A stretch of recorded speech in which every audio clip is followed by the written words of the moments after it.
Cara, é muita coisa pra falar. Eu tentei me organizar um pouco aqui antes do vídeo começar pra saber o que eu iria falar, mas é muito difícil. A verdade é que o Vasco, ele é um clube que de tédio não morre. A torcida não morre de tédio, a verdade seja dita. São aí quase 10 dias sem jogo até o confronto contra o São Paulo. Tentar sintetizar um pouco de tudo aqui e tentar trazer uma opinião, claro, uma análise para tudo isso que está acontecendo atualmente com o clube. Bom, fala Vascão, seja muito bem-vindo a mais esse vídeo. Eu sou o Eduardo, dono aqui do canal e apresentador aqui desse e de todos os vídeos. E antes de qualquer coisa, você que está aqui pela primeira vez, seja muito bem-vindo, tá? Eu te convido aí a ficar conosco, tá? Ao final do vídeo vou lembrar você disso, mas considere depois desse vídeo, caso você goste dele, deixar um like, uma inscrição e um comentário, porque me ajuda, claro, mas também ajuda o algoritmo a entender que você gostou disso aqui. Bom, a coisa da semana, com certeza, Dimitri Payet. A gente falou sobre há alguns dias, né? Ele tá de saída do Vasco. O CEO Carlos Amodeu falou numa entrevista após o sorteio da Copa do Brasil, na última segunda-feira, lá na sede da CBF, que o clube negocia nesse momento com os agentes do Payet pela rescisão contratual com ele. A ideia é antecipar essa rescisão, o contrato dele vai até 10 de julho, o Vasco vai estar sem jogar nesse período, então realmente não faz sentido ficar com esse contrato até o final. Vão tentar então rescindir antecipadamente, que acho que é o melhor para todo mundo realmente. A gente falou sobre isso aí recentemente. E aí, numa outra ponta da situação toda, o Felipe Coutinho tem a sua renovação em vista com o Vasco. No momento ocorre a negociação do staff dele com o Aston Villa para poder rescindir esse contrato por lá também, né? Rescisões para lá, para cá. E aí surge, não sei de onde, com todo respeito, um debate. Quem que tá sendo melhor, quem que entregou mais, Payet ou Coutinho e tal. Amigo meu, Léo Moura, Léo Made in Colina, um abraço para você, irmão. Opiniões, assim, eu concordando ou discordando, tem que acontecer dentro do respeito, da argumentação. Eu discordo do querido amigo Léo. Ele trouxe ali um debate sobre o Payet ter entregue mais ao Vasco do que o Coutinho. Bom, a gente já falou da notícia do Payet e do Coutinho em si, então assim, eu peço desculpa a você que veio aqui esperando alguma apuração sobre esse tema, não teremos. Não tem nada de novo, é o que vocês já sabem, é o que eu também já sei. O Payet vai embora do Vasco, o Coutinho quer ficar, depende da rescisão, nada de novo quanto a isso. Minha opinião é sobre esse debate, sobre essa coisa, Payet, Coutinho, quem é melhor e tal. Primeiro ponto, é um debate que só tem a perder pro Vasco, porque você eleger um pior implica em você eleger um melhor. Aliás, você eleger um melhor implica em você eleger um pior. E a partir disso, esse pior ele vai sair mal na fita. Ele vai sair criticado pela torcida na fita, vai sair como alguém que está abaixo. E eu acho que nenhum dos dois merece esse rótulo. Eu concordo que o Payet e o Coutinho não entregam resultados brutos coerentes com o salário que eles recebem. Os dois recebem mais de R$ 1 milhão por mês. São jogadores que a gente colocou uma expectativa muito grande pelo talento que a gente sabe que eles têm e que eles mostraram em alguns momentos pelo Vasco. Eu acho que é unanimidade. Mas compará-los, eu só vejo como algo nocivo, sabe? Eu acho que para mais à frente, naquele momento que tudo estiver mais tranquilo, esse debate ele pode ser uma resenha ali, uma coisa assim, um papo de bar, assim, de boteco. Mas ainda assim eu iria contra o que o Léo falou, que disse que o Payet entregou mais pelo Vasco do que o Coutinho. O Payet, ele foi decisivo em 2023, ele fez 2 gols ali que foram cruciais para a permanência do Vasco na Série A. E eu sou muito grato por esses gols que ele fez. 2024, ele teve assistências decisivas na Copa do Brasil, gols importantes no Carioca, né? Talvez, vamos lá. Teve 2 gols importantes contra o Bahia, importantes para a classificação da Sul-Americana, foi decidida ali nos últimos pontos e tal. Aquela coisa normal do Vasco, né? Decidir a vida no final do campeonato. Então, cada ponto conquistado vira uma coisa celebrável. Então, mediante isso, ok, 23 e 24, fera. 25, vamos lá, deu assistência pro gol do Verratti contra o Santos na virada em São Januário, na primeira rodada. Vejamos, ele deu assistências no Carioca, beleza. Zerado em gols na temporada, um jogador que tem uma boa batida de fora, bate falta e tal. E aí, assim, assistências em jogos que, vamos lá, contra o Santos eu acho que dá até pra fazer um bom caso. Foi uma bonita assistência, tá? Foi uma assistência de falta, tal, bonito. Legal mesmo. Mas as outras, assim, não tira a genialidade dele, vai. Mas dá pra gente dizer assim, caraca, o Payet tá salvando a gente de algo, assim. Assim, o 2025 dele é caótico, a gente sabe disso. Eu não tô aqui pra apontar dedo, mas é isso, entendeu? Enquanto isso, Coutinho, em 2024, teve gol em clássicos, contra o Flamengo, contra o Fluminense, fez gol em Copa do Brasil na semifinal contra o Atlético. Agora em 25, fez gols decisivos no Carioca, assistências decisivas no Carioca. Cara, o que ele fez contra o Melgar, por exemplo, a assistência e o gol que ele faz, o Payet não fez isso em nenhum jogo dele pelo Vasco, com a camisa do Vasco, sabe? Aquele nível de entrega, de poder de decisão, assim. Então não é pra comparar, mas se tiver que comparar, o Coutinho leva vantagem com menos tempo de clube, gente. Se pegar número bruto, o Coutinho já bateu o número de gols, assistência, ele tem acho que 3 ou 4 a menos, sendo que o Payet tem um ano a mais de clube do que ele, então logo logo vai bater. Não tem debate. Eu não tô nem levando em conta a primeira passagem do Couto, porque aí é injusto. O Payet não é cria da base, não vai ter como competir com isso, né? Mas falando só desse segundo momento do Couto com esse momento do Payet, não tem debate. Para mim, o Couto tá entregando muito mais do que o Payet. Então é um debate para mim muito besta, e principalmente porque falar que o Payet foi melhor que o Couto no momento que o Payet tá indo embora e o Couto quer ficar, não faz sentido, gente. Todo respeito, é pra emitir uma opinião dessa, não emite, guarda pra você. Fica na sua. Não tem pra quê, a gente não precisa emitir todo tipo de opinião que a gente tem. Porque senão isso aqui vira uma bagunça.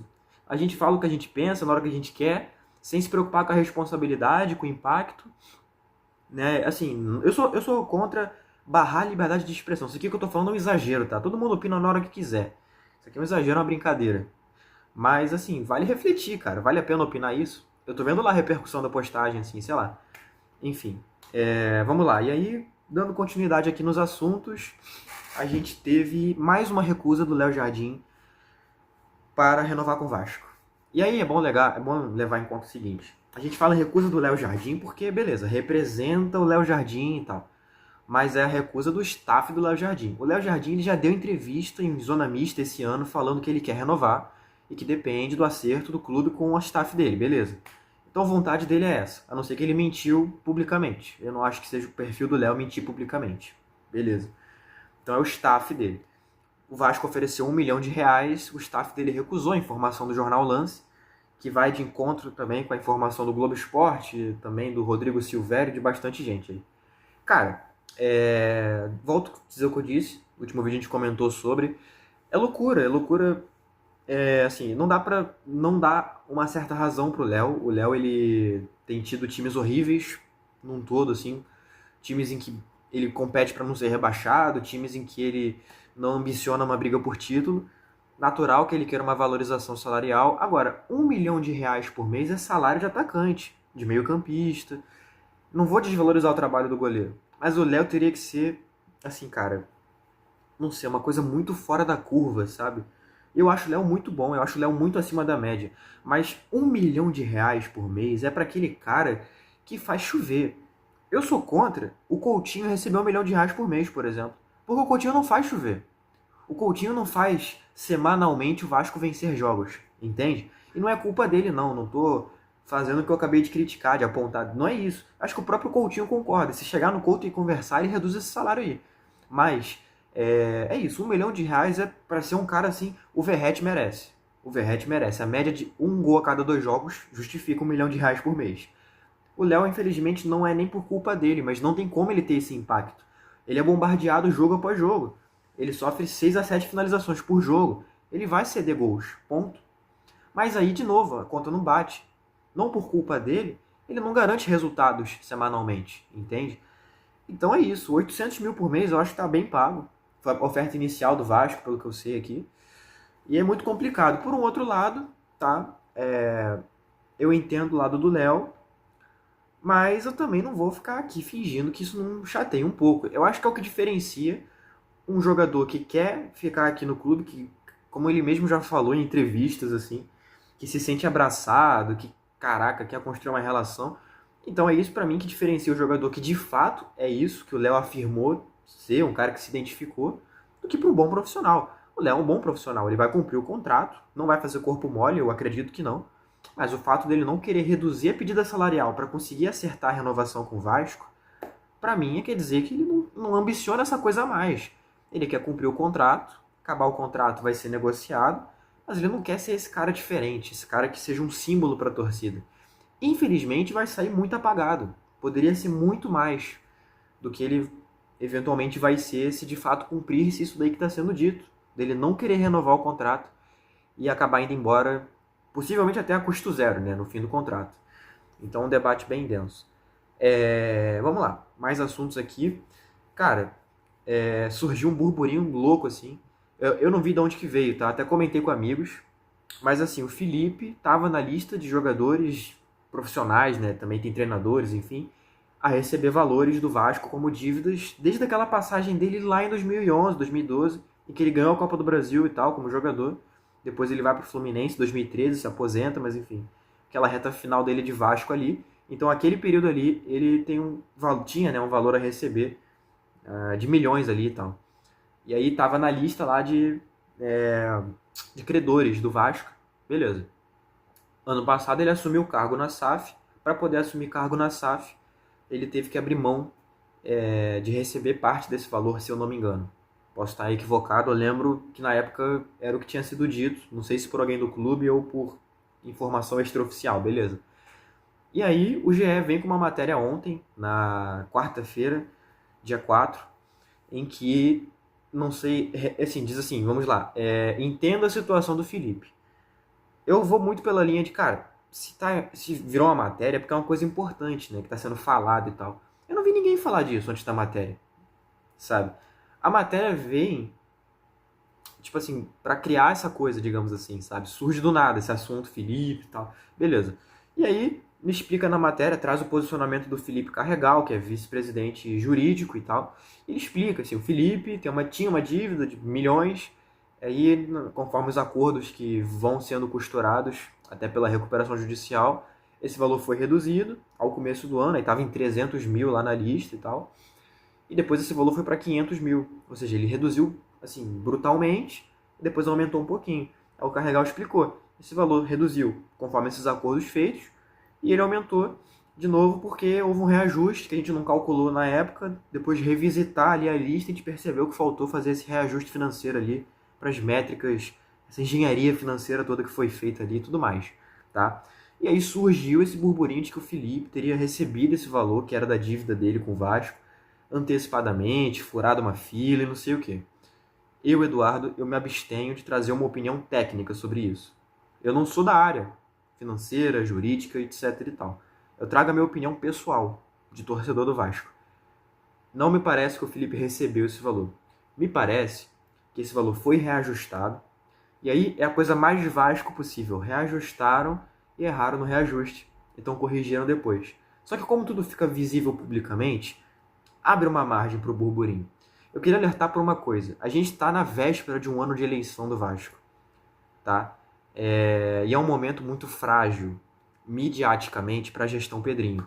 Então vai ter muita gente que vai se aproveitar disso para poder ferir um pouco mais. Na minha opinião, tá? Não estou afirmando ou acusando nome A, nome B, nome C. A tendência é essa. E não é só porque é o Pedrinho, não. Qualquer um que estivesse na situação, aqueles que estivessem na oposição tentariam se aproveitar para enfraquecer politicamente. É uma prática comum de eleição em clubes. Não é só do Vasco, não. Mas assim, vamos lá. Em cima desse assunto do Felipe, teve essa fala do Carregal pro Globo Esporte. Beleza.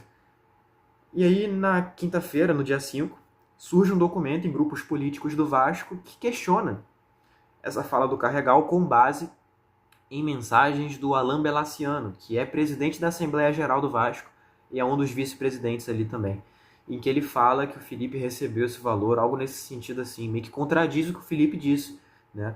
Assim, você contradizer uma fala dita publicamente por um membro da gestão do Vasco nesse momento, com uma fala num grupo de WhatsApp de uma pessoa que não pertencente a essa função de gerir esse departamento em específico ali, que seria financeiro, jurídico, que seja, você contradizer dessa forma, esse cara, o Alan, eu não sei com qual intenção ele disse, tudo bem, mas ele não trouxe nenhum documento, não trouxe nenhuma prova, etc.